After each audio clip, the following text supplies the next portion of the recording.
იმერეთის რეგიონის 12-ვე მუნიციპალიტეტში მოსახლეობის რაოდენობა მცირდება.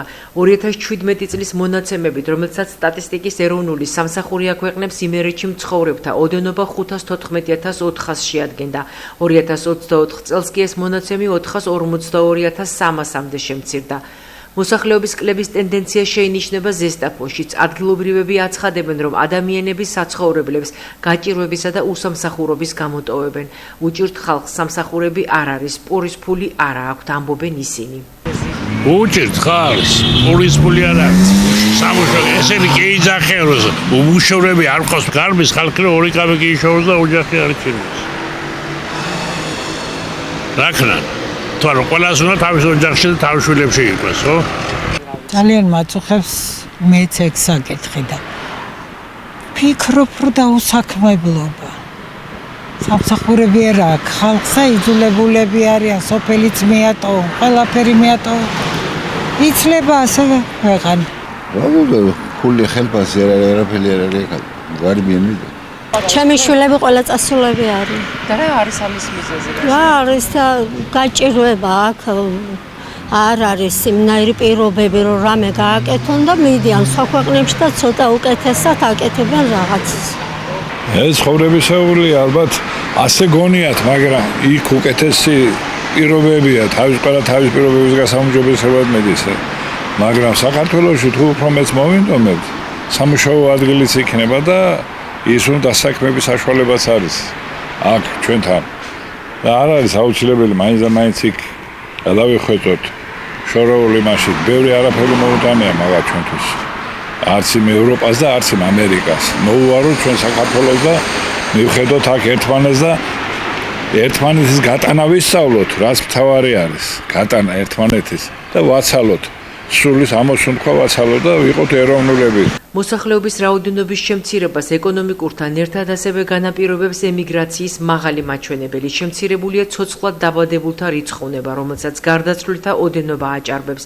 სტატისტიკის სამსახურის ინფორმაციით, გარდაცვლილთა ოდენობამ დაბადებულთა რიცხოვნებას პანდემიის წლებში გადააჭარბა. შემდეგ წლებში კი გარდაცვალების მნიშვნელოვნად შემცირების მიუხედავად ბუნებრივი მატება უარყოფით ნიშნულზე შენარჩუნდა.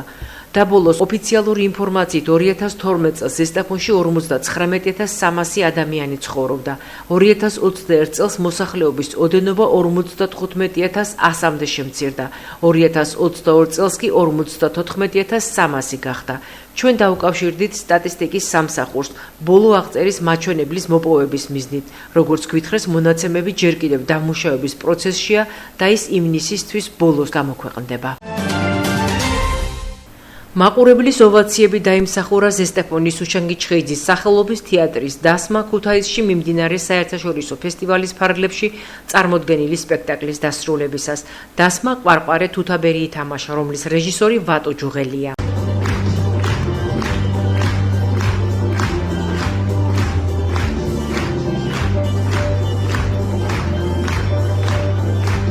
საერთაშორისო ფესტივალი თეატრალური იმერეთი 2025 ივნისს გაიხსნა. ფესტივალის მე-16 სეზონი ქუთაისის ლადო მესხიშვილის სახელობის სახელმწიფო პროფესიული დრამატული თეატრის სპექტაკლით იმერული რექვიემი დაიწყო. წელს საერთაშორისო ფესტივალის ფარგლებში რეგიონის პროფესიული და სახალხო თეატრების მიერ 18 სპექტაკლი იქნება წარმოდგენილი. ასევე სტუმრის სტატუსით სპექტაკლს წარადგენს აზერბაიჯანის თეატრი. საკონკურსო წარმოდგენებს ჟიური შეაფასებს და გამოავლენს როგორც გრან-პრის მფლობელს, ასევე სხვადასხვა ნომინაციაში გამარჯვებულ თეატრებს, მსახიობებსა და რეჟისორებს. ფესტივალი 2 ივლისს დაიხურება.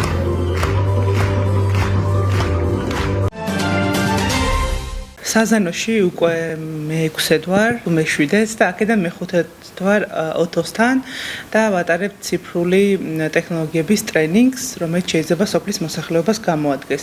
ეს არის ევროკავშირის მიერ დაფინანსებული პროექტი და საქართველოში ახორციელებს სხვადასხვა ორგანიზაცია არის ამაში ჩართული. და მიზანი არის სოფლების გაციფრულება, და ციფრული განათლების გზით მოსახლეობის გაძლიერება. იქნება ეს მაგალითად ჩვეულებრივი სოფლის მაცხოვრებელი, დიასახლისი მეურნეობაში ჩართული მასწავლებელი თუ ასე შემდეგ. ანუ ყველა იმ უნარის გაუმჯობესება, რომელიც ჭირდებათ თანამედროვე სოფელში მცხოვრებ ადამიანებს. პროექტის პირველ ეტაპზე ხდება საგანმანათლებლო ტრენინგების ჩატარება. ეს არის ერთჯერადი ხოლმე და ერთხელ სრული დღის განმავლობაში შეუძლია ჩაერთონ საზანოს მოსახლეობას და არა მხოლოდ საზანოს, ანუ მსურველებს შეუძლიათ დაუკავშირდნენ ოთოს ჩვენს მასპინძელს და ის აკეთებს ამის ორგანიზებას. რაც შეეხება შემდეგ ეტაპებს, შემდეგ უკვე იქნება ბიზნესებისთვის, აი მაგალითად ოთოს მსგავსად, ვისაც აქვს საოჯახო მარანი, რაღაცა მევენახეობა, იღებს სტუმრებს, აქვს რაღაცა დასარჩენი სივრცე თუ ასე შემდეგ, მათთვის იქნება სხვადასხვა ტიპის ტრენინგი. და პროექტის მესამე ეტაპი არის უკვე სოფლების გაციფრულება, რამდენიმე სოფელში, მათ შორის ესტაფონის და თერჯოლის მასშტაბით დადგება, ასე ვთქვათ, საჯარო თავშეყრის ადგილებზე Wi-Fi. იქნება ეს მაგალითად სოფლის თუნდაც ბირჟა, სკოლასთან, ბაღთან და ასე შემდეგ, იმისთვის რომ ადამიანებმა ინტერნეტი გამოიყენონ და ხელმისაწვდომი იყოს მათთვის. თუნდაც მაგალითად სამეურნეო მიზნებისთვის.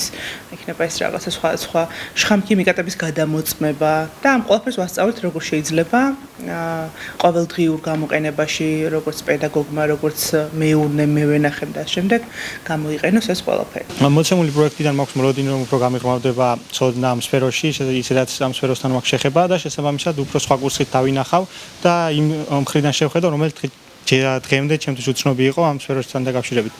რაც შეეხება სოფელში მსგავსი პროექტების ჩატარება უფრო მნიშვნელოვანია, რადგან ხდება ცნობიერების გამაღლება სხვადასხვა ასაკობრივ კატეგორიებში და შესაბამისად ისეთი ხელსაწყოების გამოყენება, რომელიც ადამიანს უწყობს ხელს, რომ შეიმსუბუქოს თავის საქმიანობა, გაიღრმავოს განათლება, უფრო ხელმისაწვდომი იქნება სოფელში ამ ყველაფერს თუ დავნერგავთ და გავაღრმავებთ შესაბამისად.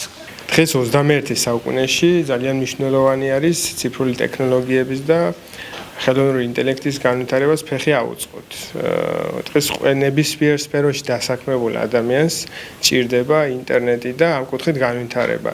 და მათ შორის მეც მიეკუთვნები იმ კატეგორიას, ვისაც ვფიქრობ, რომ ეს ჭირდება ყველა ადამიანს დღესდღეობით და ამ ორგანიზაციამ ეს ორგანიზაცია დამეკავშირდა მიმდინარე წლის გაზაფხულზე და უკვე მე-6 ტრენინგ სემინარს ვატარებთ თეზესტაფონის და თერჯოლის მუნიციპალიტეტის გარკვეული სოფლები არის შერჩეული.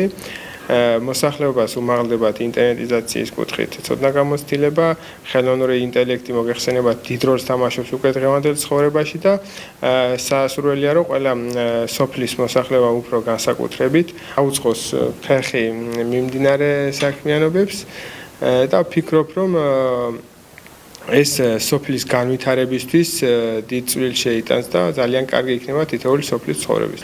ჩემს ოჯახში მევენახეობა და ის რაც ზოგადად იმერეთში ღვინის აყენება ყველა ოჯახში რომ მიმდინარეობდა ეს სულ იყო ერთი საუკუნის განმავლობაში და რაც ასე ვთქვათ ცოტა ახლებული ელფერი მივეცი ამ ყველაფერს და ჩვენი მხოლოდ ეს ვიწრო საანთესავო თუ სამეზობლო ურთიერთობები და სტუმრობები გადავზარდა მეტად მასშტაბურ ამბავში, რასაც ქვია უცხოელების მიღება და მათთვის ჩვენი კულტურის და ტრადიციების გაზიარება მე-5 წელია რაც უკვე ამ მიმართულებით ვარ და შესაბამისად აქედან მოხდა ჩემი დაკავშირება ამ კონკრეტულ ორგანიზაციასთან.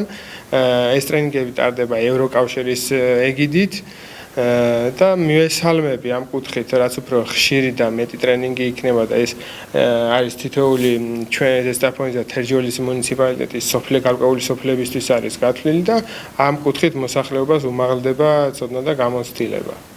ამ ორგანიზაციის წარმომადგენლები ამბობენ, შემდგომ წლებში უფრო ინტერნეტიზაცია მეტად მასობრივი გახდება, გაიზრდება მისი ხარისხი და მეტად ხელმისაწვდომი იქნება მოსახლეობისთვის.